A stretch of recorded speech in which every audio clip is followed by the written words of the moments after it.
Hey guys, welcome back to my YouTube channel. On today's video, I'm going to be talking about something that is the most common question that I get asked in my Etsy Facebook group and also as a freelance. All my clients usually ask me those questions as well. And the typical question is, I'm getting lots of views but no sales, and what can I do to change that? And typically, if your conversion rate is really high, that means that you will rank higher in the search results, whether it's Etsy or other large search engines. However, if your conversions are low, it will have the opposite effect. You will actually rank lower on Etsy and also on other search results. So conversion rates are very important.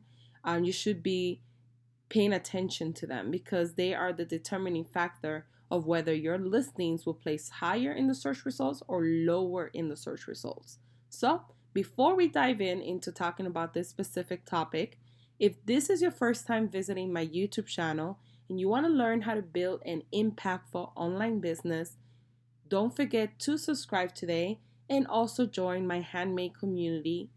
I will leave the link below, so make sure you join today. So let's go ahead and talk a little bit more about the different types of actions that you could take today to go ahead and increase a lot of views to more sales or change that pattern. But keep in mind that there's something wrong, there's an indicator that something's wrong or you're not doing something specifically to fix that. So let's talk about the many different reasons that could cause a lot of views below conversions. The first one is title, tags, and descriptions. You want to make sure that your title and tags describe accurately what you sell.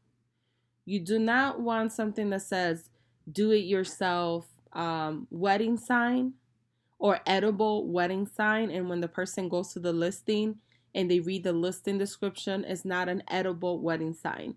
That will count as an impression or as a view, and you're not getting the sales. So now is actually hindering your search results.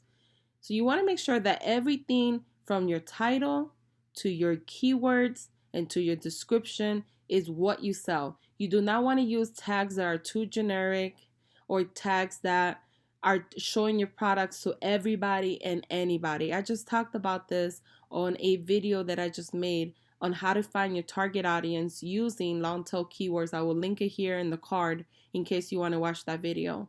But it's really important that you start understanding how to use SEO to find keywords that accurately describe what you sell. So when people are searching for your products, you're targeting the right people. So therefore, when these people view your products, you have a higher conversion rate.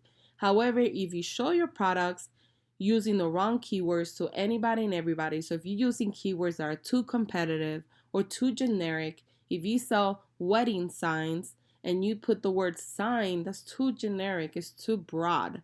Now you're showing your product so everybody and everybody that clicks on the product and views it doesn't necessarily want to buy. They're probably browsing, they probably have no idea what they want, but this counts against your store because that counts as a view.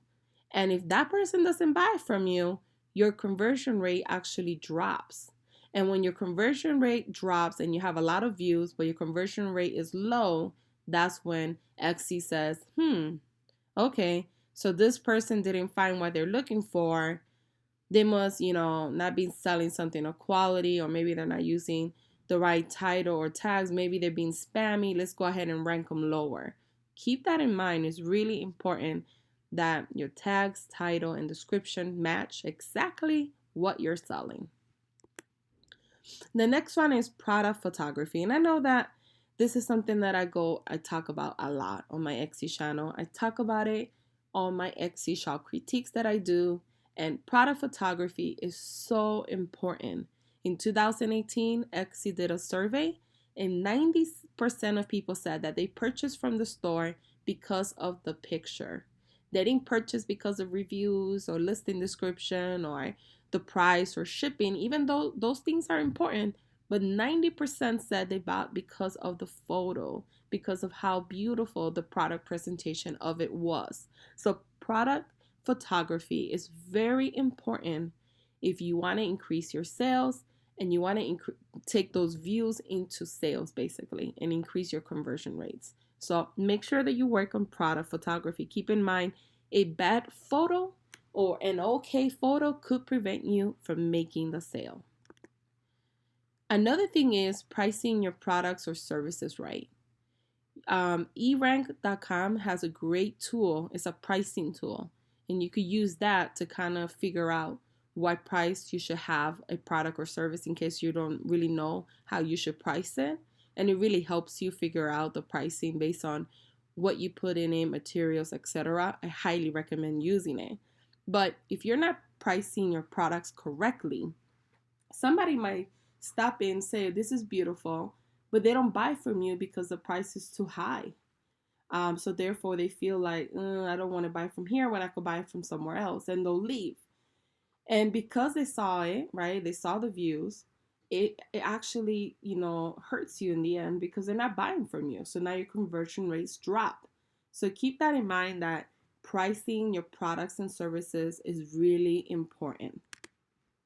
Another one is adding more listings. If you only have like 10 listings or, maybe 5 listings, people are going to be a little inclined to buy from you. They're going to be like, well, how come they only have 5 listings? And even though not every single person is going to think that, there are some people that do that. They will go to your store and be like, only 5 listings up or only 10. It almost looks like, they feel like, should I buy from them? Maybe not. And they'll leave. But the fact that they clicked on your actual listing and saw it, there you go again. It affects the views versus conversion. So making sure that you add more listings. It depends on what you sell, but I say a good number is at least 50 listings or more. If you have like less than that, it depends on what you sell, but if you sell stuff that you could easily duplicate, I recommend doing that. Another one, which is a big one, is having an incomplete store. And an incomplete store is just like you don't have a banner, you don't have your profile picture, you don't have, the shipping or policy intact. You're missing, pictures. You don't have a lot of pictures showcasing your products. It just looks like you just started, or it looks like you haven't updated your shop in a long time. Maybe you have a banner that says, Happy Halloween, but we are in summertime. Stuff like that really triggers people not to want to buy from you because they're looking at your store and saying, well, this doesn't even look like it's a complete store. It doesn't even look like, they've been around for too long. So you need to focus on when you're getting started on Etsy, or even if you already have an Etsy store, you need to focus on completing your Etsy store all the way through. That means adding a banner, adding a logo, adding a profile picture of yourself, adding your About Me story of how you got started with Etsy, adding your shipping policy, adding your list, making sure that all your listing descriptions are detailed, transparent, that you explain everything and anything the customer should know, making sure you have sections with different categories for whatever you sell, making sure that you have your shop announcement filled out, that you are updated for that particular month, that you don't have in the feature section Christmas stuff, but we're in July. So just making sure that your store looks complete, that you are on your store, that you actually as a seller, you are constantly in your store revamping, refining it, and fixing it and making it better and better and better month after month after month. These are really important. If you take action on all the things I just talked about and you make sure that you fix everything, your views not only will increase, but your sales will increase and match the views. So keep in mind, if your views are low and you're not getting the sales that you want, it's typically because there's something wrong. And you need to be very subjective, and you need to look through your store, and you need to do your own Etsy shop critique. You need to really pay attention and say, okay, I could fix this, I could fix that, I could see how this could be a little bit complicating when people are reading it. I could see how this is too long, or this is, I could make this a little bit shorter and sweet and precise, but you have to start doing that. This is the only way that you will increase your conversion rates, increase your sales, and therefore at the same time place higher in the search results, which is very, very important because if you place higher in the search results, you will make more money. You could double or triple your income the next year. So I hope that this video helped you on how to fix when you're getting lots of views but no sales. If you guys have any questions, please leave me a comment below with any questions you guys have. And don't forget to show me some love by liking this video and sharing it in your favorite platform. Thank you for watching.